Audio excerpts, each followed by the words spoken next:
अस्सलाम वालेकुम दोस्तों, खुशामदीद करता हूँ अपने YouTube channel Bilal Ahmed TV पर एक नई टॉपिक के साथ आपकी खिदमत में हाजिर हैं।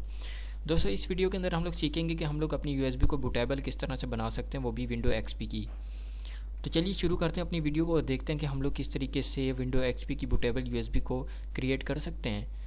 तो शुरू करता हूँ अपनी वीडियो को, लेकिन उससे पहले आपको चैनल को सब्सक्राइब ज़रूर करना है और इस वीडियो को लाइक ज़रूर करना है ताकि हर नई आने वाली वीडियो का नोटिफिकेशन बर वक्त आप तक पहुँचता रहे। तो सबसे पहले आपने क्या करना है कि अपनी यूएसबी को अटैच कर लेना है अपने कंप्यूटर के साथ। आपकी यूएसबी का जो साइज़ है वो कम से कम भी तकरीबन 8 GB होना चाहिए। ठीक है, आपकी यूएसबी जो है वो 8 GB होनी चाहिए ताकि आपकी का जो डेटा वो मुकम्मल तौर पर उसके अंदर आ सके। ठीक है, यहाँ पर आप देख सकते हैं कि इस वक्त मैंने अपनी यूएसबी अटैच की हुई है अपने कंप्यूटर के साथ, जो कि 8 GB की है। तो आपने भी इसी तरीके से 8 GB की यूएसबी ले लेनी है। उसके बाद आपने क्या करना है कि यहाँ पर गूगल पर आ जाना है। आपको जो सबसे पहले चीज़ की ज़रूरत होगी वो विंडो एक्सपी की ISO फाइल की होगी। ISO फाइल के अलावा आपकी यूएसबी बूटेबल नहीं बन सकती। तो उसके लिए आपको क्या करना है कि यहाँ से अपनी यहाँ पर आपको विंडो एक्सपी की ISO फाइल जो है वो आपने डाउनलोड कर लेनी है। यहाँ से हम लोग क्या करते हैं कि softly.com की वेबसाइट को यहाँ सर्च करते हैं। softly.com की आपने स्पेलिंग देख लेनी है, SOFTLY। ठीक है, उसके बाद आपने क्या करना है कि यहाँ पर पहली वाली लाइन के ऊपर क्लिक कर देना है। जब आप इस पर क्लिक करेंगे तो यहाँ पर आपको बहुत सी किस्म की आपको विंडोज़ नज़र आएगी। नीचे आपने देख लेना है कि यहाँ पर आपको विंडो एक्सपी भी नज़र आएगी। ठीक है, यहाँ पर विंडो एक्सपी जब आ जाए तो आपने इसके ऊपर क्लिक कर देना है। यहाँ पर आपने क्या करना है कि इसके बाद आपने इसके ऊपर क्लिक कर देना है डाउनलोड के ऊपर। ठीक है, डाउनलोड के ऊपर क्लिक करने के बाद आपने यहाँ देख सकते हैं कि इस वक्त इसका साइज़ भी आ रहा है जो कि 617 MB का, यानी कि ये फ़ाइल जो ज़्यादा से ज़्यादा आपका 15 से 20 मिनट ले सकती है और ज़्यादा से ज़्यादा 1 घंटा। बाकी आपके इंटरनेट की स्पीड के ऊपर है। तो यहाँ पर हमारे पास डाउनलोड फाइल इन्फो का मेन्यू आ चुका है। यहाँ पर हम लोग स्टार्ट डाउनलोडिंग पे क्लिक करते हैं तो यहाँ से हमारी जो विंडो की ISO फाइल है वो डाउनलोड होना शुरू हो जाती है। क्योंकि ये मैंने ऑलरेडी इंस्टॉल की हुई है, डाउनलोड की हुई है, तो इस वजह से मैं इसको दोबारा डाउनलोड नहीं करूँगा। तो मैं यहाँ से इसको पास और कैंसिल कर देता हूँ। जब हमारी ISO फाइल डाउनलोड हो जाएगी तो उसके बाद हमारे पास जो दूसरा सॉफ्टवेयर है वो है रूफस। यहाँ से आपने रूफस को डाउनलोड कर लेना है। यहाँ से जिस तरह के रूफस आप देख सकते हैं कि आ चुका है, रूफस डाउनलोड आपने सर्च करना है। उसके बाद आपने सबसे ऊपर वाली लाइन पर क्लिक करना है। इस पर क्लिक करने के बाद आपने नीचे आ जाना है। यहाँ पर आप देख सकते हैं कि ये भी बहुत ही छोटा सा कुछ MB का ये सॉफ्टवेयर है। यहाँ पर आपने पोर्टेबल के ऊपर रूफस 3.13 पोर्टेबल के ऊपर आपने क्लिक कर देना है।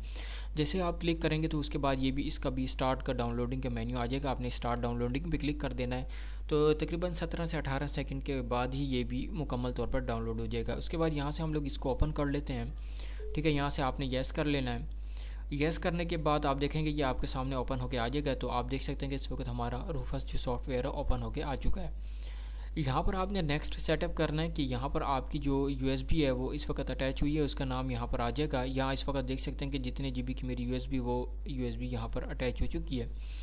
यहाँ पर उसका नाम आ चुका है। तो यहाँ पर आपने क्या करना है कि अपनी ISO फाइल को सिलेक्ट कर लेना है। तो यहाँ पर सिलेक्ट के मेन्यू के ऊपर हम लोग क्लिक करते हैं और जाते हैं डाउनलोड के मेन्यू के ऊपर अंदर, और यहाँ से आप देख सकते हैं कि इस वक्त मेरे पास ISO फाइल मौजूद है विंडो एक्सपी की। यहाँ पर मैं क्लिक करता हूँ, यहाँ से ओपन, और इस वक्त हमारा प्रोसेस शुरू हो चुका है।